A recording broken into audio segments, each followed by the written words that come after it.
بڑی محفل میں عورت آ گئی اور سوال کرنے لگی اشارے سے، ہاتھ میں سیب تھا، ایک طرف سرخ تھا ایک طرف پیلا تھا۔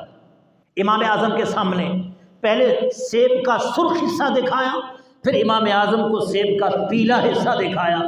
امام اعظم نے سرخ حصے پر بھی نہیں فرمایا، پیلے حصے پر بھی نہیں فرمایا۔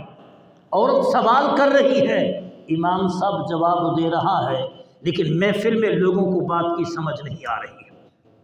اس نے سیب کا سرخ حصہ دکھایا، پھر پیلا دکھایا، سرخ پہ بھی نہیں پیلے پہ بھی نہیں۔ عورت حیران کھڑی رہ گئی کہ جواب تو نہ ملا۔